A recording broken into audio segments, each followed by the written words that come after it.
You're listening to the weekly Parsha Podcast with Ari Goldwag, recorded with Hashem's never-ending assistance in Ramat Beit Shemesh, Israel 5783, 2023.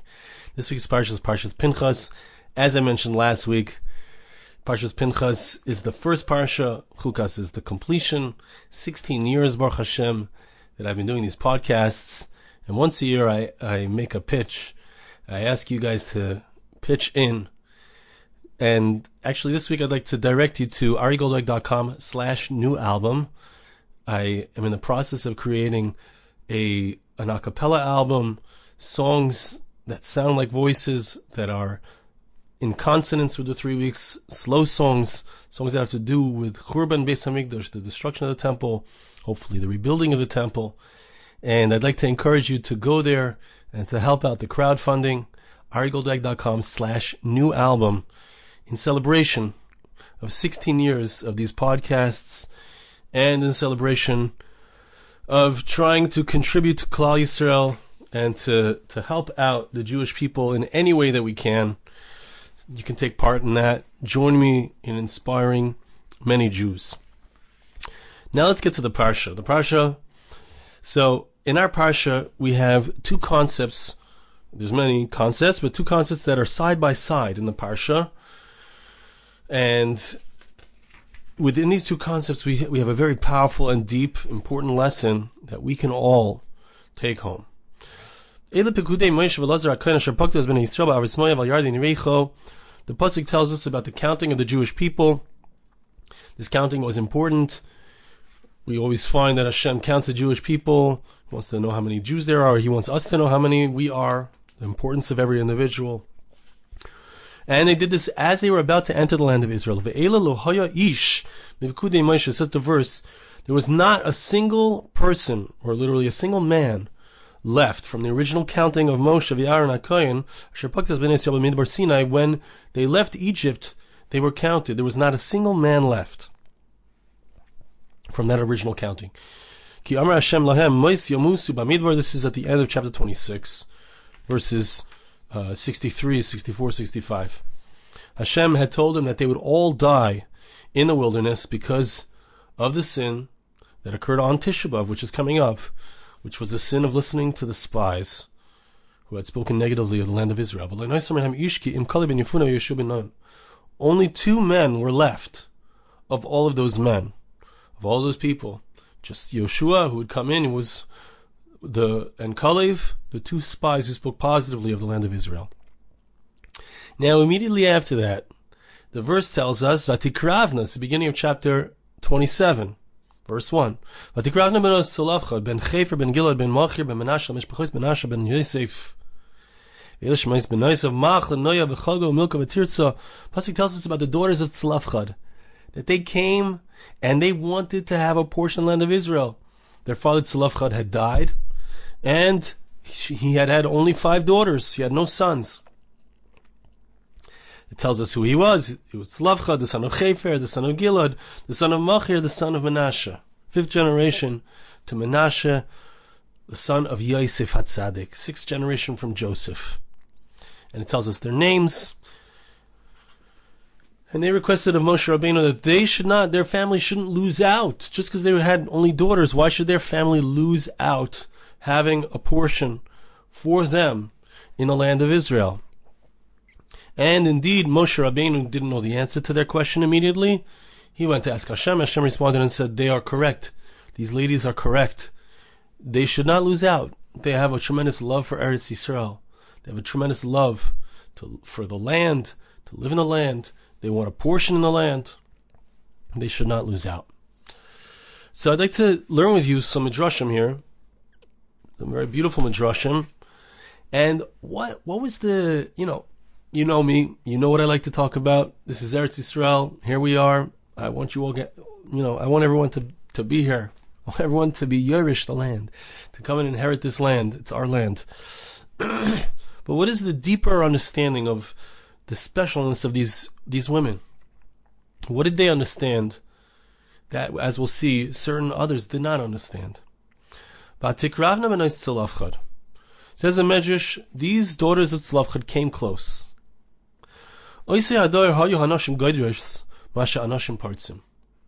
That generation, which really refers to, well, as we'll see, two different parts. The beginning of the wilderness and the end of the wilderness. The women of that time were very strong. They were very powerful spiritually.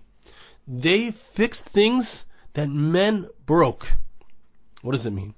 Shekinat might say, the first place that we see that is a classic thing. We find, in regards to the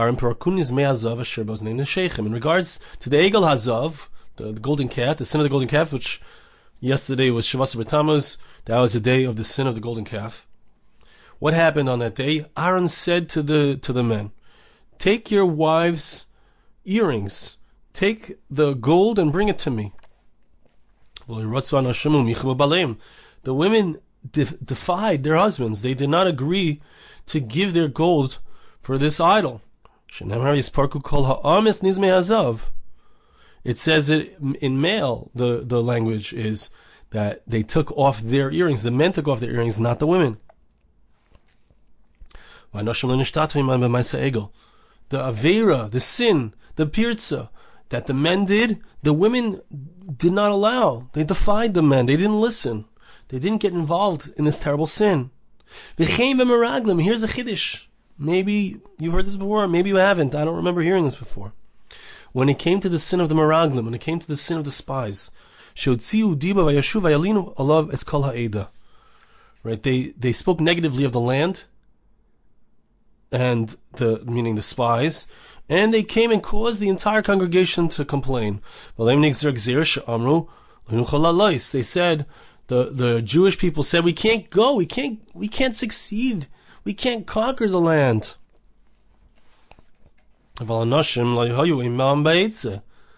The women were not part of this. They did not agree to that which the meraglim, the spies, had said. How do we know? Right here in our Parsha, right before the story of the Bnei Tzlafchad, it says, as we read, no man was left. As we mentioned, no man was left. No men survived, but the women did. Why? Why did the men die? Because they didn't want to come into the land of Israel. But we see the contrast between the men who didn't come in and the women who had a special love and affinity for the land of Israel. They were so anxious that they shouldn't be left out of having an inheritance in the land of Israel. That's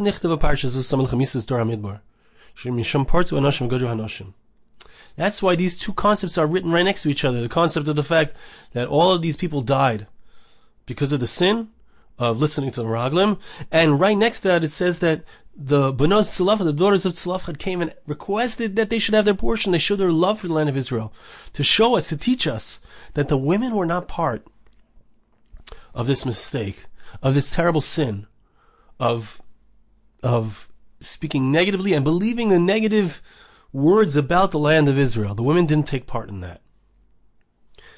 Amazing thing. What I want to understand, what is the difference? How come the men made this mistake, and why did the women not make this mistake? What was the difference between the men and the women? Before we answer this question, I'd like to read another piece in the Medrash. That's the end of that piece in the Medrash. We're going to read a second piece, and then the third piece we'll see the answer to this question of what was the difference between the men and the women. Davar acher, another thing, another important idea. Vatikrafne b'nai Tzlafchad, gedula lahen gedula lavian, gedula lemacher gedula lYosef. The pasuk tells us who they were. They were from Tzlafchad. It gives us their whole lineage, going all the way back to Machir, the son of Menashe, Menashe the son of Yosef. What a praise. We see the incredible love that the great-great-great-great-grandchildren of Yosef had for the land of Israel, how important it was to them. And it's a praise to them, it's a praise to their fathers, a praise to their grandfather, their great-grandfather, their great-great-grandfather. That such wise and righteous daughters came from these people. What was the wisdom here? The wisdom was that they knew the right moment to speak. At this very moment, Moshe mentions and talks about the fact that these are the ones who were just counted, are going to receive a portion of the land of Israel. At that moment, which is a time, you have to know if you want something, sometimes you got to hit the right moment. You got to speak about it at the right time, at a time when people are open to receive your words. Moshe Rabbeinu is talking about splitting up the land amongst the tribes. That's the right time. They had the wisdom to understand that. This is the time to make this request. They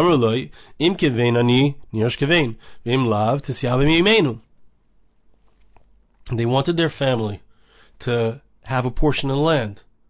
So they said, look, if we are considered like sons, so then, meaning our father didn't have a son, but maybe in such a case, we should be considered like a son. We should be able to get it. And if not, so then let our mother do Yibum, let her do the levirate marriage, and in so doing, our portion will not be lost. Miyad vayakrev Moshe mishpatim lefnei Hashem.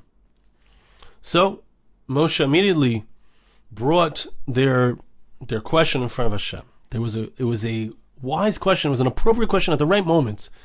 Tzidkani Yishayu, and we said that they were righteous. Why? Shalei nisu ela lahagun lahem. Very interesting. They waited. They only allowed themselves to marry someone who was correct for them. They waited. They were, at least, Tzlafchad died at the beginning of the 40 years, and they were kanireh all around the age of at least 40. What they waited. And they depended, as the Meforshim say, on a nace. Because how are they going to have children? They're on in years. So here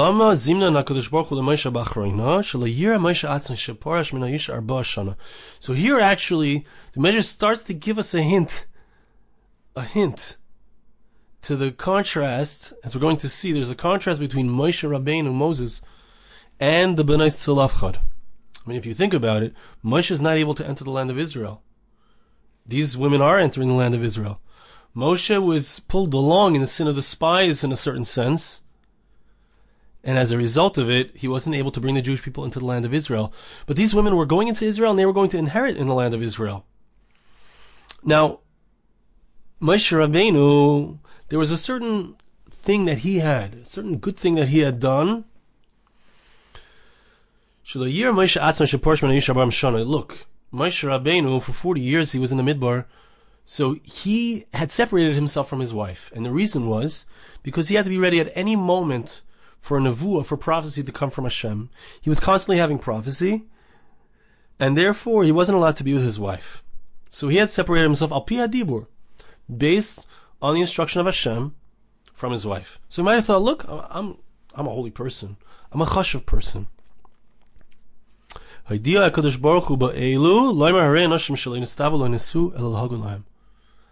These women had waited because they weren't sure what to do as far as their nachla, as far as their inheritance. Interesting. They waited to get married, and they waited until this moment to even say anything about the nachla, about their inheritance in the land of Israel. They waited a whole 40 years in two aspects, in two respects. First, they waited as far as getting their nachla, and second of all, they waited as far as who should they marry. They didn't know what to do. And they would be instructed to marry men only from their tribe, so that it would stay within their tribe, this portion, which is what they ended up doing. So Moshe Rabbeinu, he separated from his wife for 40 years, did something very good, as he was supposed to do, but they also did it. Don't think, this is an interesting thing, because Moshe is the An of Mikol Adam. He's the most humble, so really, it seems to be a message for us. We need to understand what the message is. But don't think, Moshe Rabbeinu, as it were, that you did such an amazing thing, nobody else ever did such a thing. These women also did not get married yet. They waited for the right moment in order to marry the correct person. They also have this tzidkus, they also have this righteousness. Now, the next medrash, so I just want to point out one thing from this thing. That that the daughters of Tzlafchad, they took after their great-great-great-great-grandfather Yosef, said to the other tribes, he said, promise me that you'll bury me in the land of Israel. And he showed a love. He wanted his bones to be buried in Israel, and they are indeed buried in Shechem. Today you could go to his grave, to Yosef's grave, and Menashe and Ephraim's grave. They're all buried together. They had this special great love for Eretz Yisrael, which allowed them to get a nachlag, to get an inheritance, a portion in the land of Israel. So it's a great praise. It's like we give over the love that we have. I know my great-grandfather, Yosef Yitzchak Streisand, who my son is named after, my baby Yosef Yitzchak. He's buried in Eretz Yisrael. He's buried in Kfar Saba. And he had a tremendous love for Eretz Yisrael. He came here in the 30s. My grandparents ended up in New York. They had lived in Eretz Yisrael at that time, and then they ended up not being able to make it financially. They ended up in America, but there was always a love. There was always a consciousness in my family, my grandparents, my parents, for how important Eretz Yisrael is, how important it is to live in Eretz Yisrael. The cusp of Geula, we're at the cusp. What do you do when Mashiach is about to arrive? You move to Eretz Yisrael. This is where you got to live. And that love, that sense came from me, from my parents, my great-grandparents, and it's so important for us to be aware of that and to think about that and to give that Yerusha, that inheritance, over to our children. That's where we belong. That's where we're headed. That's the place that we want to be. And it might be that we have to, I told my father likes to talk about Eretz Yisrael. He goes in the summers to have his store in the Catskills in upstate New York, but he's here the rest of the year, my parents. I said, he likes to tell people, Eretz Yisrael, you got to live in Eretz Yisrael. And I said to him, a good mashal maybe you could share with people is that when the Rebbe comes in to give a shir, when the rabbi comes in to give his sermon or whatever his lecture, so does everyone come in? Does the class come in after the Rebbe walks in and sits down, or is everyone there before? It's appropriate. It's respectful that before the Rebbe comes in, before the person who's giving the lecture walks in the door, everyone's already inside of the hall where the lecture is being given. And it's the same thing. Mashiach, HaKadosh Baruch Hu wants us to be here. We need to be in Eretz Yisrael. We need to fill the hall so that the Rebbe can arrive. Now let's go on. I want to understand, and soon we're going to understand, what is it that the women, why was it that the women didn't partake in the Egel? They didn't partake in the Ched of the Meraglim. They had a special love for Eretz Yisrael. Why did they have that, and the men didn't have that? And perhaps we can see from the following medrash. Now Moshe Rabbeinu brought the question in front of Hashem directly, as it were. And the question that we could ask is, didn't Moshe know the halacha? He had been taught everything already. On Har Sinai, he received all of the Torah. Why didn't he have the answer for them right away? Why did he need to ask Hashem? Yesh Amar Shehifli min Moshe. The Medrash says that we find that there are those who say that this was something that Hashem had intentionally caused Moshe to forget the answer to this question so that he would be humbled. Sheyesh tzadikim shenizgo b'dvar mitzvah v'yidish HaKadosh Baruch Hu is koichan. There were righteous individuals who had become haughty. Of course, this is on a righteous person's level, right? Let's be clear. The righteous don't become haughty like we become haughty, right? It's on a very dakis level. It's a very fine level. They became haughty in regards to a matter of a commandment, and Hashem weakened them to teach them a lesson. Now listen to this. This is amazing. First, we're going to talk about Dovid HaMelech, King David, and then we're going to talk about Moshe. At Moshe she'amar David, Zmira sayuli chukecha. King David said something which Hashem was upset about. He said that your statutes for me were like songs. What's the problem? Song, beautiful song. The Torah is a song. What did he mean? What he meant to say is that the Torah is easy for me, and just like I'm always walking along and singing. I'm always humming a tune. Tunes are always in my head. David HaMelech was a singer. He was a composer. He was a songwriter. He always had music in his head. Just as easy as that is, the Torah is also sweet and easy for me. But he shouldn't have said this. Hashem said, I promise you're going to make a mistake. In the Torah, you think it's so easy? It's not so easy. It's not something that just comes to you without siyata d'shmaya, without heavenly assistance. When he returned the Aron, it had been taken by the Plishtim, by the Philistines, and when he brought back the Aron from that place, the Ark of the Covenant, he made a mistake and he put it onto an agala, a carriage, a wagon. It was a brand new wagon, but it was wrong. It was wrong to do that because, as the pasuk says, it needs to be carried by human beings. But katev yiso. What happened? The Aron floated in the air, and the cows that were pulling the wagon, so they pulled out the wagon from beneath the Aron, from beneath the ark. It was hanging in the air. It looked like it was going to fall. Uzzah went to try to support the Aron so it wouldn't fall. And Uzzah was killed because you're not allowed. I think he was a non-Kohen, and you're not allowed to hold the Aron itself. You had to hold it by the badim, by the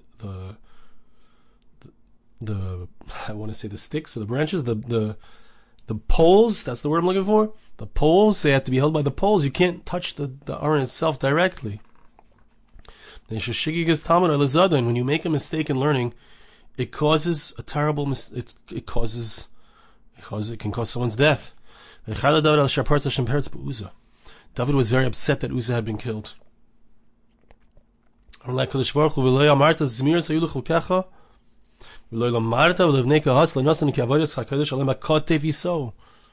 You said the Torah is so easy, David. I just know the Torah easily. You forgot the pasuk. It's a beferish pasuk. It's an explicit verse in Bamidbar, in Numbers, chapter 7, verse 9. It was held on there by people. It can't be held by a wagon. And really, it's not held by Kadeviso. It holds them, right? The Aron is niceest nice of. The Aron carries those who carry it. It's very interesting. What's this? Why does the lesson of David's mistake come about through the Aron, through the Ark of the Covenant? So there's a very deep thing here, and it connects back to the B'nai Tzlafchad, as we'll see. Because I'm not going to read this part, but Moshe Rabbeinu made a similar mistake. He had told the judges, anything that's difficult should come to me. All the difficult issues, halachic issues, should come to me if you can't resolve them. And so the B'nai Tzlafchad brought him a question, and he couldn't resolve this question. It was a simple answer, but he didn't remember the answer, to teach him a similar lesson. But what's the lesson? The lesson is very deep, my friends. Listen to this. It's very deep, and it connects back to Eretz Yisrael and what it means to come into Eretz Yisrael, and what the women understood intuitively that the men fail to understand. And that is that the Torah is not something that you carry. It's a light thing. It's an easy thing. It's easy to learn Torah. It's a beautiful thing. It's sweet. I'm singing the words of the Torah all the time. Don't make such a mistake. If you understand the Torah and it's easy for you, or you have a connection to Torah, don't think it's you. You gotta remember it's easy and it's light because the Torah is carrying you, not because you are carrying the Torah. The Torah is carrying you. That's why it's sweet. That's why it's light. David HaMelech, by saying Zmir Sayulu Chukecha, it's like a song. It's me carrying the Torah. How this sweetness comes. It was a mistake in who's carrying whom. David made it seem like, from his words, that he was carrying the Torah, and that was the mistake. Was that the Aron needed to be carried It didn't need to be carried. It carries the people who carry it. Moshe Rabbeinu made the same mistake. Again, I understand that this is all on a very fine level. It's not like our mistakes.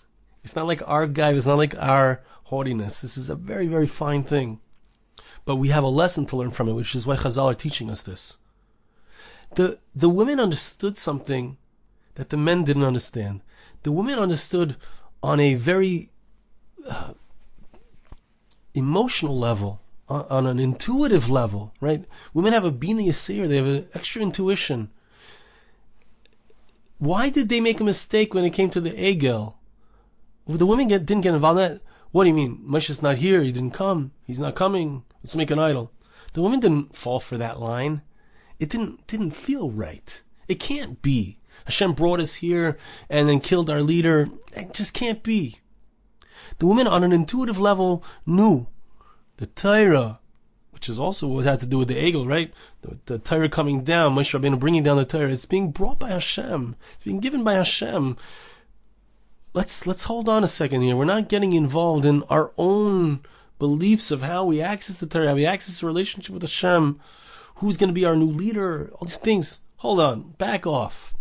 The women intuitively knew something is amiss. Let's not get involved in this mistake of the egel.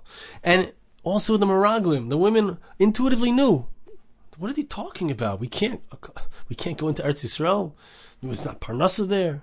There's not a good chinuch there, like people imagine, which doesn't make any sense because the chinuch here is better than anything in Chutz La'aretz.